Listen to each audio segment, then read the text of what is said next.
Bom, continuando aqui, né, a gente tem aqui que a gente pode investigar se, por exemplo, será que certas variedades de vinhos, né, o que a gente fala sobre tipos de uva, são de melhor qualidade? Então, a gente poderia, por exemplo, filtrar uma amostra de 20 melhores vinhos e ver como eles se pontuam, né, de acordo com o tipo de uva. Então, a gente faz basicamente aquele mesmo filtro lá do top 10, só que agora a gente está pegando 20 amostras, né, das variedades. Vamos contar aqui. Então a gente tem aqui algumas variedades de tipos de uva, né? Então tá bem distribuído aqui, tá? Pinot Noir, Chardonnay, Cabernet Sauvignon, Red Blend.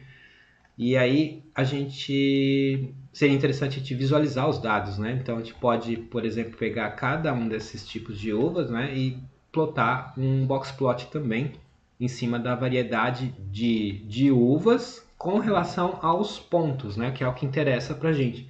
A gente quer visualizar agora em relação à variedade quais são os pontos que ela obtém. Então a gente pode criar aqui uma série de box plots aqui em relação ao tipo de uva que é usado na fabricação de um vinho, tá?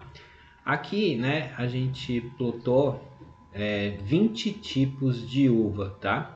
Mas você poderia avaliar os valores individualmente de cada um deles. Mas aqui a ideia é fazer um comparativo entre elas, tá? E aí a gente tem aqui algumas informações interessantes, ó. Por exemplo, né, se a gente observar a média, a gente consegue destacar aqui 3 tipos de uvas, né? É que o gráfico ficou muito grande, deixa eu ver se eu consigo diminuir ele um pouquinho aqui, ó. Vou colocar 12 aqui, gerar ele de novo. Aí vai ficar um pouquinho menor. Ó.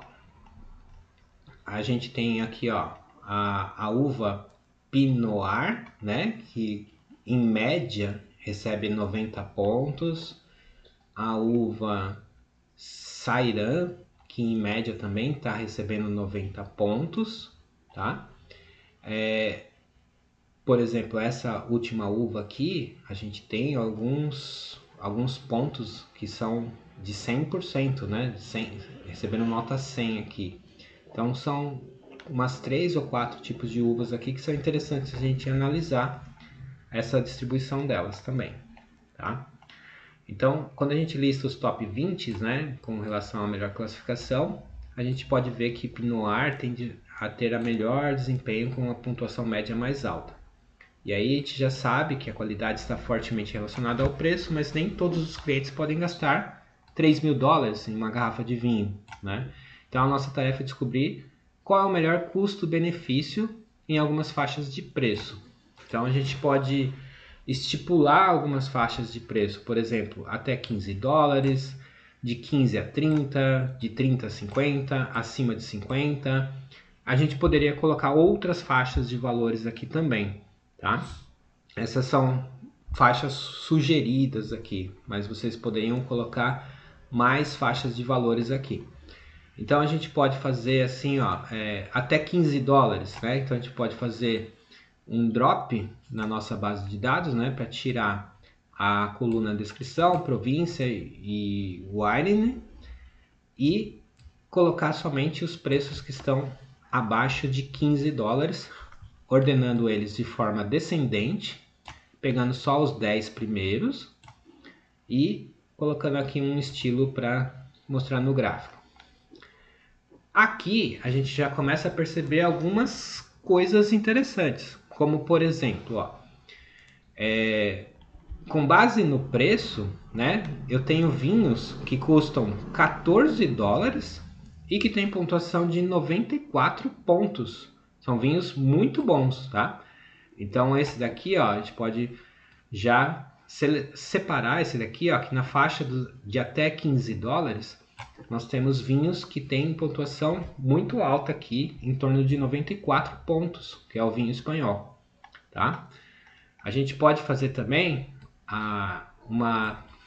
um intervalo entre $15 e $30, por exemplo. Vamos ver aqui quem são os caras que aparecem aqui, ó. Entre 15 e 30 dólares, né? Se a gente observar a pontuação, todos eles têm a mesma pontuação. Mas por valor, né, a gente tem aqui, por exemplo, um vinho que custa 20 dólares e que tem 96 pontos, tá? Um vinho americano, tá? Nem sempre é o primeiro que aparece aqui, né? Então, se a gente for observar a parte de custo-benefício, a gente tem aqui um vinho com 20 dólares com 96 pontos, tá? Vamos ver na faixa de 30 a 50. Entre 30 e 50, né? Se a gente observar aqui a maior pontuação, 99 pontos, a gente tem um vinho que a partir de 44 dólares, um vinho americano, com 99 pontos, né? Então, aquela história de que eu não preciso comprar um vinho de 3.300 dólares para ter lá uma pontuação próxima de 100, né? Ser um vinho muito bom. Eu tenho vinhos aqui a partir de 44 dólares que tem uma pontuação muito alta, tá? E os acima de 50, né? Os top 50. Nos top 50, né? A gente tem aqui vinhos que tem pontuação de 100 pontos e que custam na faixa de 80 dólares. E de novo, né? Um vinho americano aqui conseguiu ficar na primeira colocação aqui na faixa de 80 dólares com pontuação de 100 pontos, né? Então, um vinho que com a mesma pontuação eu tenho um custo baixo de 80 dólares, ou se você quiser desembolsar um pouquinho mais, você tem vinhos aí na faixa de 1.500 dólares com a mesma pontuação, tá? Então vai a gosto do freguês. Você prefere pagar 80 dólares no vinho com 100 pontos ou 1.500 dólares com um vinho com a mesma pontuação? Então a gente consegue tirar algumas informações bem importantes aqui, tá? Bom, só para finalizar, né? Essa aqui é uma coisa que eu não mostrei para vocês, mas a gente poderia, com base no campo descrição do vinho, fazer um mapa, né? Um mapa não, é uma... Como é que se diz? Esqueci, uma nuvem de palavras, né? Para saber quais são as palavras mais citadas na descrição de vinhos, né? Para isso a gente vai importar uma biblioteca chamada Peel, né? E uma outra biblioteca chamada Word Cloud e Stop Words, que serve para a gente separar as palavras dentro de um conjunto de dados, tá? Não vou entrar em muitos detalhes aqui, mas são comandinhos bem simples de serem executados, tá? Quando a gente clicar aqui, ele já vai separar isso para a gente. E ele já traz aqui, ó, a quantidade de palavras ou textos que ele vai separar. No caso aqui ele separou 29.653.210 palavras, que ele vai fazer uma nuvem de palavras aqui. O Stop Words é para a gente retirar algumas palavras que não interessam para a gente, né? Como, por exemplo, verbos de conjunção, adjetivos, né? Palavras que não vão significar muita coisa para a nossa nuvem de palavras e tal. Então, a gente pode retirar essas palavras aqui. E a última função é a que vai gerar as palavras que a gente vai trabalhar aqui na nossa nuvem de palavras. Tá? Então, ele vai gerar aqui.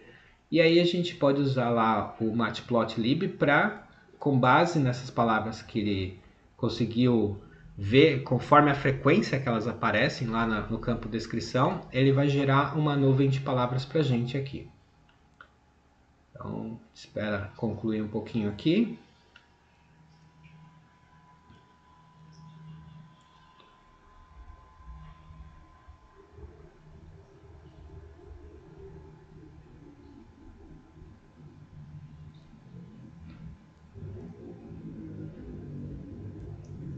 Concluiu a contagem de palavras, né, a frequência, e agora a gente só precisa colocar isso num gráfico para visualizar. E aí a gente tem a nossa nuvem de palavras aqui, né? E aí a gente pode perceber que algumas palavras são as palavras mais citadas na descrição de cada um dos vinhos, né? Como aroma, palate, finish, né? Então, essas são as palavras mais citadas dentro da descrição dos vinhos. E aí, por último, né, a gente responde aquelas primeiras questões que a gente elaborou lá no comecinho desse dataset, tá? Como, por exemplo, de onde vem o melhor vinho, né? Com certeza, né, a Inglaterra é quem, em média, né, foi aquelas observações que a gente fez lá em cima, produz vinhos soberbos, mas se você quiser uma garrafa com uma pontuação perfeita, por exemplo, de 100, deve observar que vinhos de outros países, né, como França, Itália, Estados Unidos, Portugal e Austrália, podem suprir essa sua necessidade. O preço do vinho está relacionado com a qualidade? A gente conseguiu observar, né, que é nítido que o preço do vinho está relacionado com a qualidade. Mas se você souber onde procurar, pode encontrar um vinho de 4 dólares que possui apenas 3 pontos abaixo de uma garrafa que custa 3.300 dólares. Foi aquela primeira observação, uma das últimas observações que a gente fez. Certas variedades de uvas são de melhor qualidade? Todas as variedades estão na mesma situação, niveladas, né? Conforme a gente viu lá, quando a gente filtrou pela variedade de uvas, né? A gente tinha uma distribuição bem parecida entre todas as uvas, né? Mas a maior aposta está com base no Pinot Noir. Qual é o melhor vinho em cada faixa de preço? A gente encontrou vinho perfeito em cada orçamento, né? Tanto abaixo de 15, entre 15 e 30, acima de 40. E aí a gente consegue ver alguns destaques lá também. Que palavras são mais utilizadas para descrever vinhos, né? Então, conforme a gente viu aqui no último exercício, a gente tem algumas palavras, mas a gente pode destacar finish, palate, aroma, né? Essa daqui, ó, que aparece também com uma certa frequência, tá? Bom, galera, essa é uma pequena análise que a gente pode fazer em cima de uma base de dados, tá? Então, eu gostaria que vocês pegassem esse vídeo que eu estou montando para vocês e fossem dando pause e copiando esses comandinhos aqui que eu fui mostrando para vocês nesse vídeo, tá? Esse daqui eu não vou dar esse notebook pronto, né? A tarefa de vocês vai ser produzir esse notebook de acordo com esse vídeo que eu estou passando para vocês, tá bom? Eu vou fazer só um último relance aqui em cima de todos os códigos que a gente fez, tá? Para vocês, caso vocês tenham se perdido em alguma coisa, né? Então, primeira coisa, baixar os dados, tá? Elaborar algumas perguntas, tá? Vocês podem utilizar essas perguntas e, se quiserem, podem criar novas perguntas aqui, tá? Primeira coisa, importar as bibliotecas. Depois, recuperar a base de dados. Observar as colunas. Entender o que são cada uma das colunas. Essa descrição eu peguei do Kaggle. Fazer uma pré-análise estatística para verificar se tem dados faltantes. Avaliar quais as colunas que são importantes, quais colunas não são importantes. Fazer uma pré-análise estatística para vocês observarem os dados que têm valores numéricos. Tá? Nesse caso aqui nós temos duas colunas que são importantes, pontos e preços. Tá? Essa outra coluna provavelmente a gente vai excluir ela porque é só um índice. Tá? Observar o comportamento dessas colunas numéricas. Então, por exemplo, pontos, né? A gente observou que vai numa faixa de 80 até 100. E aí a gente tem um site que verifica essa pontuação para a gente. Com base na pontuação, ele vai fazer uma classificação. Contar quantos vinhos são avaliados em cada país, através da função Valley Counts. Variedade de uvas, de tipos de uvas, também utilizar uma mesma função. E aí a gente observa que elas são bem distribuídas, tá? Limpar os dados. tirar tudo que não é necessário para nós, tá? Como, por exemplo, dados faltantes, né? E aí, antes de fazer a limpeza dos dados, é conveniente vocês fazerem uma cópia do data frame. Então, a gente utiliza a função copy. Depois que fez a cópia, a gente pode remover as colunas que não são interessantes, tá? E aí, o nosso data frame fica mais enxuto. Remover dados ausentes. Então, a gente pode fazer uma contagem inicial para a gente ver como é que está e mandar remover os dados que estão ausentes aqui, ó, selecionando-as por colunas, tá? Faz de novo uma pré-análise estatística e aí a gente observa que agora todos os dados estão presentes e não temos valores nulos. E em seguida entra a parte da análise exploratória, onde a gente pode gerar alguns gráficos em cima do conjunto de dados. Então, eu fiz um primeiro gráfico aqui em relação aos pontos e a frequência com que esses pontos aparecem. Depois, uma contagem dos 10 primeiros países. Depois, a classificação de vinhos, né? Levando em consideração o país e o total de avaliações. Depois, a gente agrupou os países por pontos e calculou a média. Então, a gente tem uma observação bem interessante aqui na média de pontos. Depois, a gente gerou um gráfico em base nessa média.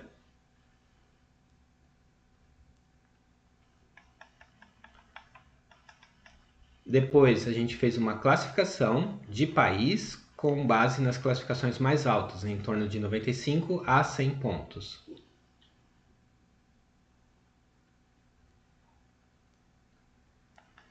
Depois a gente pegou a classificação mais alta e fez um gráfico de box plot de pontos por país, para avaliar os outliers desses países aqui e a média de pontos por cada país.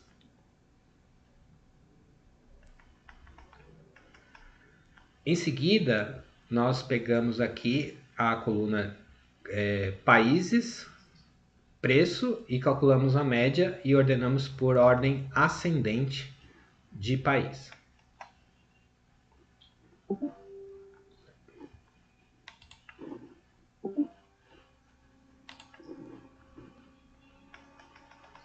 Na sequência, investigamos lá os países, né, que estão relacionados à qualidade do vinho.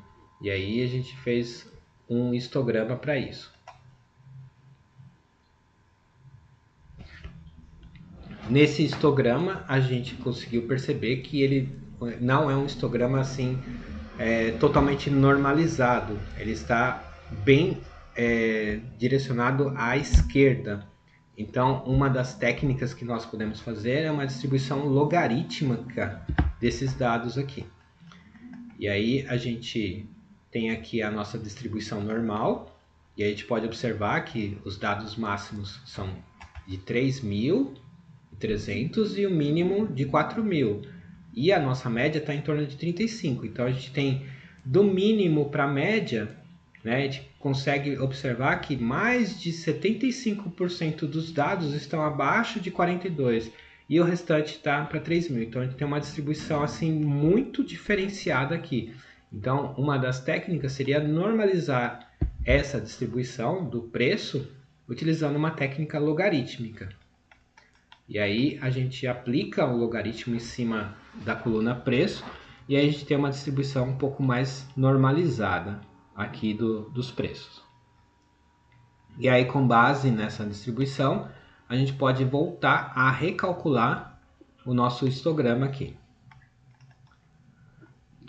Gerando um novo gráfico de histograma, a gente consegue perceber que a distribuição agora ficou mais normalizada.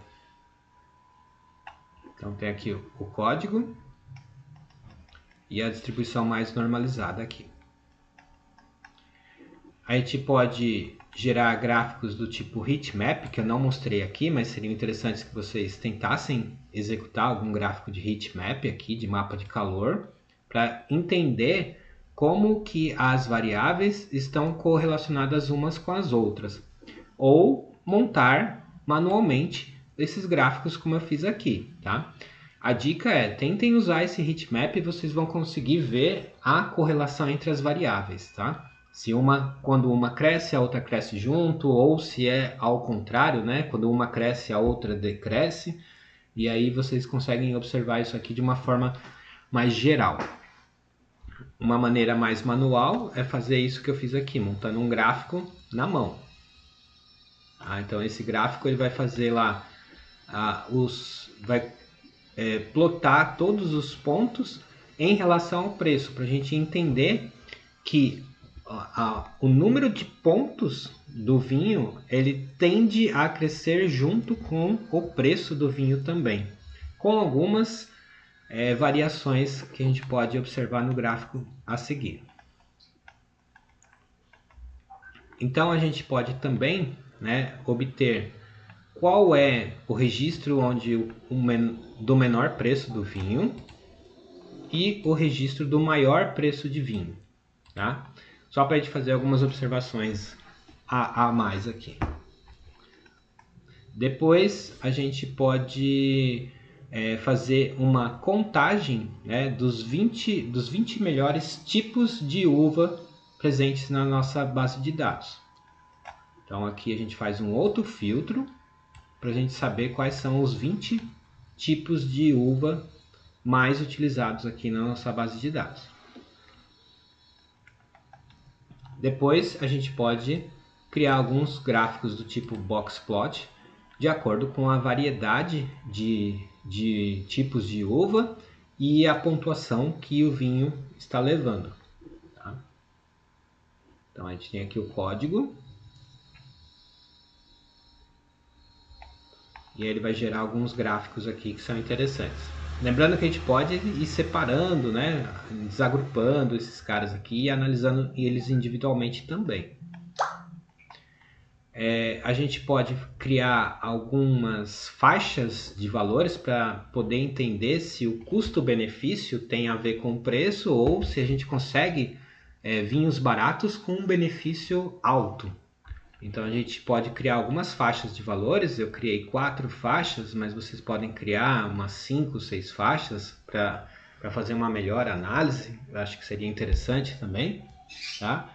E aí vocês vão ver que para as 4 faixas o código é bem parecido, né? A gente só vai mudando aqui o valor, né? Qual é o intervalo que a gente quer trabalhar. E aí a gente consegue retirar algumas observações importantes, né? Que nem sempre o vinho mais caro é o que tem a melhor pontuação. Às vezes a gente consegue encontrar vinhos que são mais baratos, como esse aqui, por exemplo, ó, com uma pontuação de 94. Tá? A mesma coisa aqui na faixa de 15 a 30. Então a gente muda aqui a nossa carry, né? Para ele filtrar valores entre 15 e 30. E aí a gente tem algumas observações interessantes também. Tá? Na faixa de 30 a 50. Também é o mesmo código, só vai mudando aqui a faixa. E tem outras observações bem importantes. E acima de 50. Também é o mesmo código, só vai mudar aqui a carry, mudando aqui a faixa de valor. Tá? Depois a gente tem a parte da nuvem de palavras, né? Então vocês podem rodar direto esse código aqui, que ele vai pegar o campo descrição, tudo que tiver escrito dentro do campo descrição é o que a gente vai usar para gerar a nossa nuvem de palavras, tá? Esse daqui não é tão usual, mas eu achei interessante colocar para vocês porque é uma coisa a mais aqui que a gente pode utilizar, tá? Não é obrigatório, mas fica um a mais aí para vocês, caso vocês queiram utilizar uma nuvem de palavras. Basicamente, para qualquer coisa que vocês forem fazer, né? Se vocês quiserem criar uma nuvem de palavras de um livro, por exemplo, né? É só colocar todo o livro dentro de uma variável e aplicar essas funções aqui dentro da variável que contém todo o texto do livro. Tá? Então, a gente rodou esse comando, identificou as palavras, setou algumas palavras que não vão ser utilizadas na nossa nuvem de palavras, tá? E aí pediu para gerar através de um gráfico aqui a nossa nuvem de palavras. Por último, a gente descreve a conclusão, respondendo aquelas 5 primeiras perguntas que a gente fez lá com base na nossa análise, tá? Então, é isso, galera.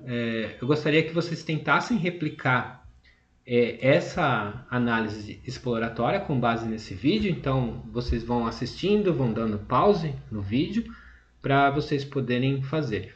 E a P1 vai ser com base na entrega dessa análise exploratória por vocês, tá bom? Fiquem com Deus aí e a gente vai se vendo nas próximas aulas, tá bom? Um abraço e até logo, gente.